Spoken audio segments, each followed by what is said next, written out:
right, welcome back to our Community Connections.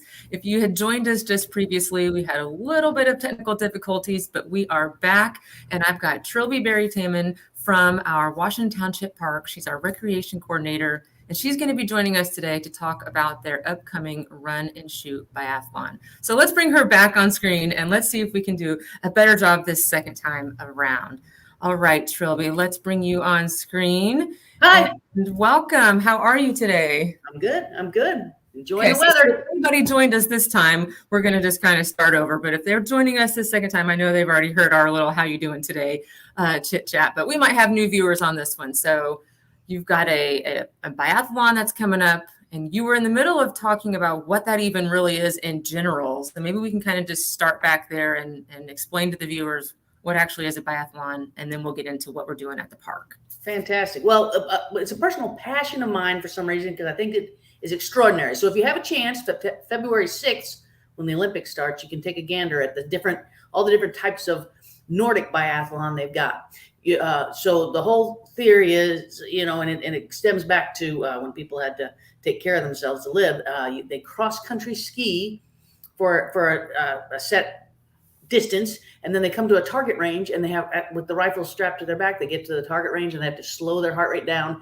They have to focus and hit targets, and depending on which one it is, if you have to stay there till you hit a target, or if you miss, you have to run a penalty lap. But what we're going to do is going to be a little more simplistic. You have to stay there till you hit your target. So I'm very excited about it. It's on February 26th, which is a Saturday, from 3 to 5. Okay. And like you said, you sign up, it's $10, and we've got Indiana Battleground paintball folks that come and help us. So they're going to bring their paintball guns, and they're also going to bring targets, and we're going to use some netting and a backdrop at our old hedgerow at the park. But you'll see on this map here, there's a preset. It's about a half a mile to go around the park, which we already have labeled with yellow arrows, indicative of the map as well. And you'll stop where that person is, and you have to hit the targets after you've run, which is, like you said, it's a hard thing to do once you've engaged your cardiovascular system and asked your heart to do all this work, and then you're supposed to slow down still enough that you can hit a target. So the whole goal of this is to run it.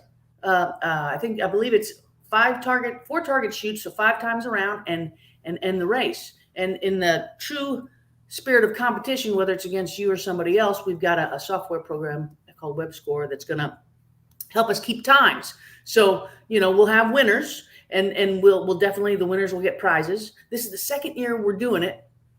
The first time we did it at the pavilion, and we had our own targets. And while we had a lot of learning and living, we borrowed a timing system that gave us some trouble. But, I'm so excited about it. So in true Indiana style, while we don't have the snow, and we don't all have license to use rifles per se, this is our modified version, which is so exciting. I think it's fun. So I saw there on the flyer that it said fun for the whole family. So is there an age requirement or an age limit or anything that they would need to know about? Yes, I believe it's you're telling me that. I think it's 12 to 14. So we want somebody who can responsibly handle the paintball apparatus, and be able to do the run. So correct me if I'll have to let you know if it's anything, but it's somewhere between 12 and 14 that is a minimum age to make sure that everybody's safe. And I feel like on the registration site, I feel like when I was looking at it before we got on here, I think the age requirement is on there too. So if they get into it and realize that maybe they might have someone that's too young, it will tell them when they're trying to sign up. And if you're trying to sign them up, the software will not let you. So you don't have to.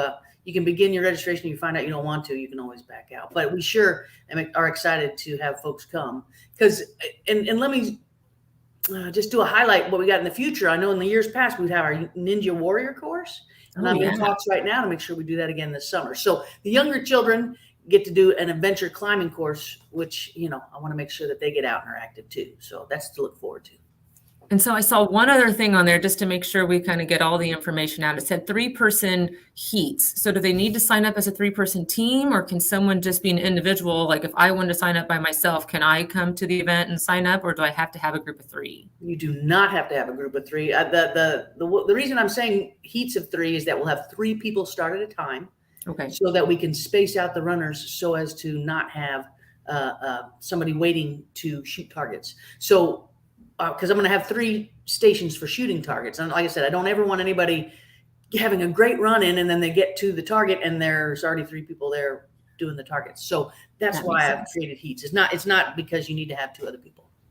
Okay. And so is there a deadline that someone needs to register, or can they show up that day and sign up? They can show up that day, and what's exciting about showing up that day, we could very well have snow show up that day, or wind, which we intend to do it regardless. We've got, this course that we pointed out is through the grass, but we have means here if there's actually snow on the ground to clear the path.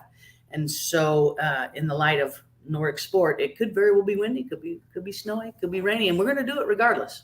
So this is all weather. Just you need to come prepared. You need to come dressed and ready to roll. Yeah. So feel free to come the day of the event and register. Just note that the township itself doesn't take cash for programming registration. So you can bring some form of a card of credit or debit, and then also a check. So, but yeah, we welcome you to come the day of. It'd be fun. Great. Well, that sounds exciting.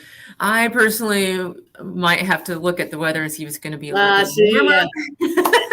That's understandable. It is. I know, but there's people out there that love being in the cold weather and doing all that. So that's exciting. I'm definitely looking forward to a great event. But you might hold out though, right? If it's sweet, you might stay home. I get it.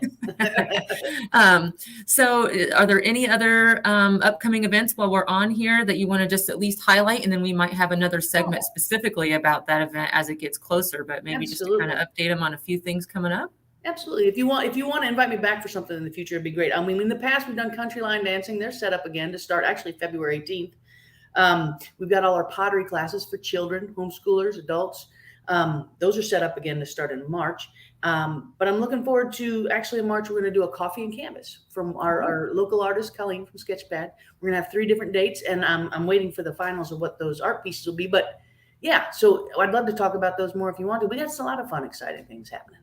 Great. So if someone's watching this video, I know we pulled the flyer up a little bit ago, but if they're wanting to sign up, they can either find it on the park's website or on the Facebook page. Is that what right? Yeah, absolutely. We put our events on Facebook and then put a link to Rec Desk for you to actually register and sign up. Yeah. So go either place and you should be able to get to where you need to be, but you can always call on me at the park if you find that you don't get there as well. Okay. Can I give my phone number? Sure. If you want to give it out, you totally can. Sure. 317-745-0785. I'm extension 423. Or I won't give you my email address because I'll probably say it wrong. So it's long. Yeah. All right. Well, thank you so much, Trilby, for joining us today. And I'm glad this second time around went much better. Sorry for the technical difficulties on the first one. But we look forward to you having a great event, and definitely with all the other programs that I know you're putting on for the park. Hopefully our township residents will come out and enjoy some of those. And maybe next time we'll talk about another event, and I look forward to having you on the show again. Well, thanks for having me on so I could talk about it, because I want to make sure I can get the word out so people can come. Right. Definitely. All right. Well, thanks for joining, and we'll see you next time. All right. Bye.